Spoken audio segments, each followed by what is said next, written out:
పుట్టింటికి వెళ్లిపోయిన కావ్యని తిరిగి ఇంటికి తీసుకురావడానికి అపర్ణ ఇందిరాదేవి కలిసి కావ్య వాళ్ళ పుట్టింటికి వెళ్తారు. దాంతో కావ్య, అమ్మమ్మ గారు, అత్తయ్య ఎలా ఉన్నారు, బాగున్నారా, ఆయన ఏం చేస్తున్నారు, ఎలా ఉన్నారు అని అడుగుతుంది కావ్య. దాంతో మేమంతా బాగానే ఉన్నాం, కానీ నీ నాటకానికి నేను 100/100 మార్క్స్ ఇస్తున్నాను అని అపర్ణ అంటుంది. వాడికి మనం ఆడేది నాటకం అని తెలియక నిజంగానే నువ్వు పుట్టింటికి వెళ్ళిపోయావనుకుని తెగ టెన్షన్ పడిపోతున్నాడే అని అంటుంది. ఇంతలో ఇందిరాదేవి కూడా, అవును కావ్య, నువ్వు ఇక్కడికి వచ్చినప్పటి నుంచి కూడా వాడి మనసులో లేదు, నీ గురించే ఆలోచిస్తున్నాడు అని ఇందిరాదేవి కూడా అంటూ ఉంటే, ఇది నాటకం కాదు అమ్మమ్మ, నిజంగానే నేను ఇంటికి వచ్చేశాను అని చెప్పగానే అపర్ణ, ఇందిరాదేవి, అక్కడ ఉన్న కనకం వాళ్ళు ఒక్కసారిగా షాక్ అవుతారు.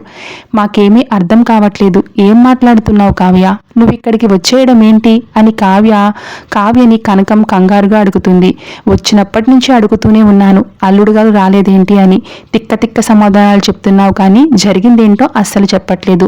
నాకు కాళ్ళు చేతులు ఆడట్లేదే, చెప్పవే, నాకు టెన్షన్గా ఉంది అని కనకం అంటూ ఉంటే కావ్య మాట్లాడకుండా మౌనంగా ఉంటుంది. దాంతో అపర్ణ, ఇందులో అర్థం కాకపోవడానికి ఏముంది కనకం, దాన్ని వాడు అబార్షన్ చేయించుకోమంటున్నాడు, కారణం ఏంటో చెప్పకుండా అబార్షన్ చేయించుకోమంటే ఎవరు చేయించుకుంటారు చెప్పు, వాడు ఎందుకు అని ఎలాంటి నిర్ణయం తీసుకున్నాడో మాకెవరికీ అర్థం కావట్లేదు, ఎన్ని విధాలుగా అడిగినా కూడా వాడు చెప్పట్లేదు. దాంతో కావ్య ఇక్కడికి వచ్చేసింది అని చెప్పగానే కనకం ఒక్కసారిగా షాక్ అవుతుంది.